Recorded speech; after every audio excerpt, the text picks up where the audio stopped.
तो अब देखेंगे रिप्रेजेंटेशन ऑफ वेक्टर।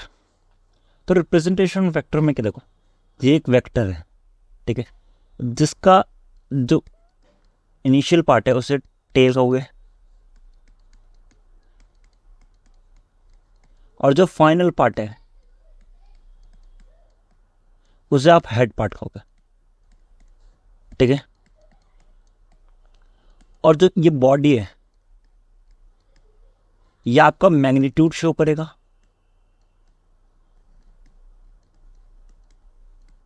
ठीक है। और ये जो हेड है आपका वो डायरेक्शन शो करेगा। डायरेक्शन को हम ये अगर मान चले ये वेक्टर ए है और इसका मैग्नीट्यूड ए मॉडुलस है, देखो मैग्नीट्यूड को मॉडुलस ऑफ ए शो करते हैं, ठीक है। तो जो आपका डायरेक्शन होगा वो ए कैप होगा, जो कि आपका डायरेक्शन शो करता है, ठीक है। इसे हम यूनिट वेक्टर भी कहते हैं,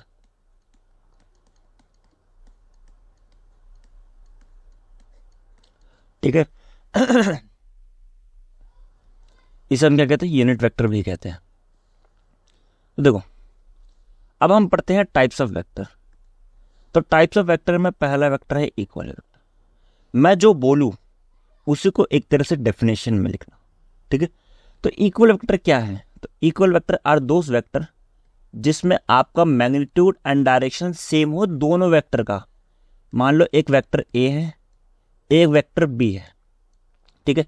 अगर इसका मैग्नीट्यूड एंड डायरेक्शन इसके मैग्नीट्यूड एंड डायरेक्शन से सेम है तो आप कहोगे ए वेक्टर और बी वेक्टर क्या है, इक्वल है, ठीक है। यही डेफिनेशन लिख लो, ठीक है। अब फिर नेगेटिव वेक्टर क्या है कि मान लो एक वेक्टर ए है, एक वेक्टर बी है, ठीक है। एक वेक्टर ए है, एक वेक्टर बी है, ये मैग्नीट्यूड वाइज तो सेम है पर इसका डायरेक्शन अपोजिट है। तो देखो ये मान लो ए वेक्टर ए है और ये वेक्टर बी है, तो देखो इनका मैग्नीट्यूड सेम है पर वेक्टर क्या है, मतलब डायरेक्शन क्या है, अपोजिट है। तो जो इसको शो करते हैं हम ये करते हैं A is equal to minus vector B, ठीक है। फिर आता है पैरेलल वेक्टर। पैरेलल वेक्टर क्या है, ये वेक्टर मतलब वो वेक्टर है जिसमें मैग्नीट्यूड तो सेम नहीं होता पर डायरेक्शन सेम होना जरूरी है। क्या है, मैग्नीट्यूड सेम नहीं होगा पर डायरेक्शन होना मतलब सेम होना जरूरी है, ठीक है। लेट्स सपोज ए वेक्टर है, बी वेक्टर है, तो आपका ए क्या होगा, पैरेलल होगा बी के, ठीक है। तो आप कहोगे कि ए वेक्टर पैरेलल है बी के, ठीक है, इतना समझ है। फिर आता है एंटी पैरेलल वेक्टर। इसमें आपका मैग्नीट्यूड होना सेम जरूरी नहीं है पर डायरेक्शन क्या होगा, अपोजिट हो जाएगा, ठीक है। तो आपका जो ए वेक्टर है, ए वेक्टर बी की क्या होगा, एंटी पैरेलल होगा, इतना समझ आया। वापस बताऊं क्या है, देखो हमने देखा पहले इक्वल वेक्टर। इक्वल वेक्टर क्या वेक्टर है कि अगर दो वेक्टर जिसका सेम मैग्नीट्यूड हो और सेम डायरेक्शन हो और बी का भी क्या हो, सेम मैग्नीट्यूड और सेम डायरेक्शन हो, तो आपका जो ए और बी क्या होगा, इक्वल होगा, ठीक है। फिर आता है नेगेटिव वेक्टर पे। नेगेटिव वेक्टर क्या है, दो वेक्टर जो कि मैग्नीट्यूड वाइज तो सेम हो पर डायरेक्शन क्या हो, अपोजिट हो जाए, ठीक है। तो ए वेक्टर क्या कहलाएगा, A is equal to minus B, यानी कि नेगेटिव वेक्टर होगा, ठीक है। फिर आता है पैरेलल वेक्टर। पैरेलल वेक्टर में जरूरी नहीं कि मैग्नीट्यूड सेम हो परंतु डायरेक्शन सेम होना जरूरी है। और एंटी पैरेलल वेक्टर में क्या है कि इसमें ना तो मैग्नीट्यूड जरूरी है और ना ही डायरेक्शन जरूरी है, अपोजिट होगा, ठीक है। फिर आते हैं नेक्स्ट को इनिशियल वेक्टर पे। को इनिशियल वेक्टर क्या है, देखो को initial vector are those vector, जैसे को का मतलब क्या होता है, को का मतलब सेम, इनिशियल का मतलब जो स्टार्टिंग पॉइंट, और वेक्टर का मतलब जो वेक्टर तो वेक्टर होता है, तो यानी कि जो सेम स्टार्टिंग पॉइंट हो वेक्टर का उसे ही आप को इनिशियल वेक्टर कहोगे। मान चलो ए पॉइंट ए है या ओ मान लेते इसको, ठीक है। ये वेक्टर ए है, ये वेक्टर बी है, ये वेक्टर सी है और ये वेक्टर डी है। ए बी सी और डी, तो आप कहोगे A B C and D are को इनिशियल वेक्टर,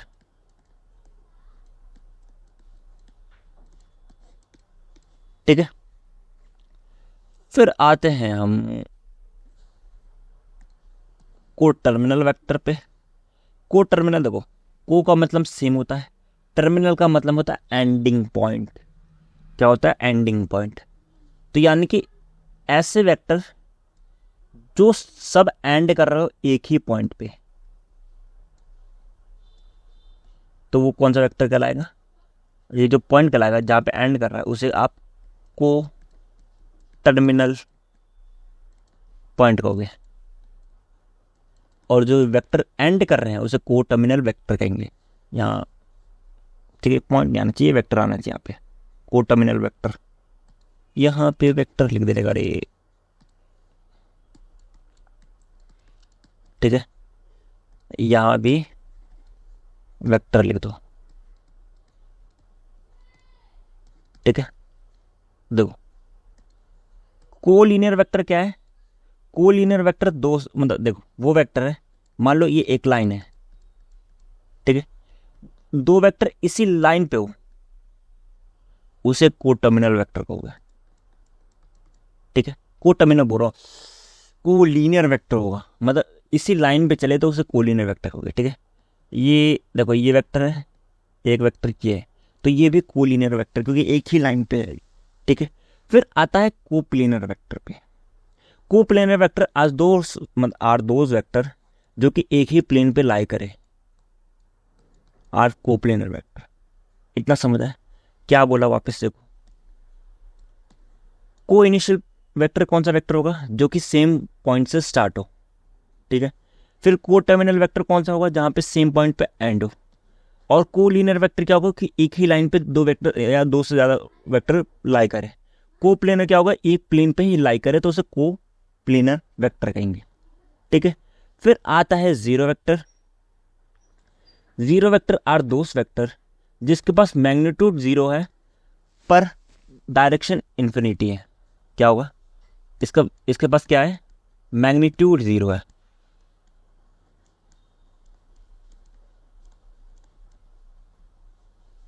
जीरो है, पर इसके पास डायरेक्शन क्या है? इन्फिनिटी है। डायरेक्शन क्या है? इन्फिनिटी है, ठीक है। फिर आते हैं यूनिट वेक्टर पे। यूनिट वेक्टर होता क्या? मान चलो ये वेक्टर है, ठीक है। तो जो इस लेट सपोज इसको मैं मान लेता हूं 5 यूनिट का, ठीक है। जो इसका यूनिट पार्ट होगा यानी कि एक यूनिट का, देखो इसको हम 5 भागों में बांट सकते हैं ना, 1 2 3 4 और ये 5वां भाग, तो इसका यूनिट पार्ट होगा 1 यूनिट, वो यूनिट ही कहलाएगा, ठीक है। वो यूनिट वेक्टर कहलाएगा, ठीक है। और जो यूनिट वेक्टर का फॉर्मूला होता है, मान लो एक वेक्टर ए है, एक वेक्टर को ए modulus into A cap show करते हैं, ठीक है। जो ए कैप है आपका डायरेक्शन शो करता है, और जो मॉडुलस है वो आपका शो करता है मैग्नीट्यूड, ठीक है। तो यूनिट वेक्टर हमें निकालना है यानी कि ए कैप निकालना है, तो ए कैप आएगा ए वेक्टर डिवाइड में मॉडुलस ऑफ ए, ठीक है। अब हम मॉडुलस निकालना भी सीखते, कैसे निकालते देखो। नहीं इसमें नहीं, पहले मैं मॉडुलस निकालना सिखाता हूँ। देखो मॉडुलस कैसे निकालते हैं। मॉडुलस ऑफ अ वेक्टर,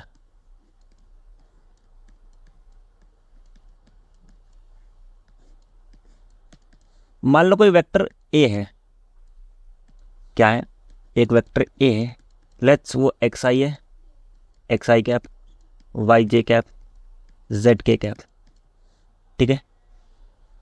तो जो आप एक्स आई कैप वाई के जे कैप मतलब वाई जे कैप प्लस जेड के कैप, ठीक है, के कैप है जेड के कैप, तो आपका जो मॉडुलस होगा उसे आप पहले इस दो डंडे से शो करोगे विथ अल्फाबेटिक, मतलब अल्फाबेट के बगल में दो डंडे शो करोगे, और फिर रूट लोगे, और जो आई का कोफिशिएंट है उसका स्क्वायर, जो y का कोफिशिएंट है उसका स्क्वायर, प्लस जो z का कोफिशिएंट मतलब k का कोफिशिएंट है उसका स्क्वायर।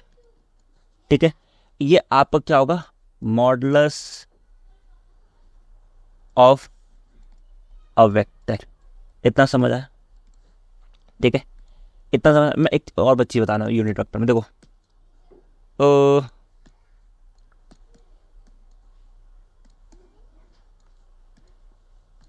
देखो आपने कोऑर्डिनेट एक्सिस पढ़ा ही होगा, और क्या। तो आपने कोऑर्डिनेट एक्सिस में पढ़ा होगा, अरे, कि आपके पास दो मतलब तीन एक्सिस होती हैं, एक्स एक्सिस, वाई एक्सिस और जेड एक्स।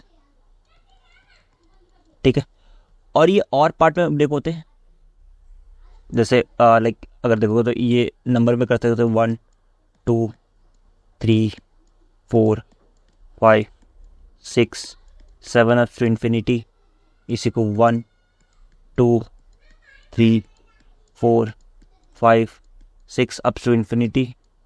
ठीक है, और इसको भी 1 2 3 4 5 अप टू इन्फिनिटी। तो जो आपका यूनिट पार्ट होगा ना, इतना, मैं किसी और कलर से दिखाता हूँ। मान लो इतना यूनिट, इतना पार्ट यूनिट, तो उसको आप आई कैप पाओगे। ठीक है, इतने पार्ट को आप जे कैप पाओगे और इतने पार्ट को आप के कैप पाओगे।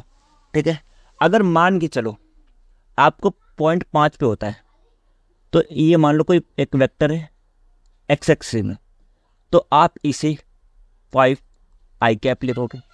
मान लो कोई पॉइंट 4 पे है, तो आप इसको लिखोगे 4 वाई एक्सिस में, तो जे कैप लिखोगे। मान लो ये 5 पे है, तो आप इस वेक्टर को लिखोगे 5 के कैप। समझ आया? मान चलो अगर आपका पॉइंट लेट्स सपोज अगर आपका पॉइंट 2 पे होता एक्स एक्सिस में, तो ये वेक्टर लेते, तो जो ये वेक्टर आता वो 2 आई कैप आता। मान लो ये पॉइंट 1 पे है, तो आप इसे 1 जे कैप लिखते। ठीक है, अगर ये मान लो 3 पे है, तो आप इसे 3 के कैप लिखते। इतना समझ आया कि आपका एक्स एक्सिस में आई कैप होगा, वाई एक्सिस में जे कैप होगा और जेड एक्सिस में के कैप होगा। ठीक है, इतना समझ आया? तो आप ये समझ जाओगे कि यहाँ पे मॉडुलस क्या है और यहाँ पे आई जे के क्या है और मॉडुलस कैसे निकालते हैं, आप ये समझ गए होगे। ठीक है, अब आते हैं हम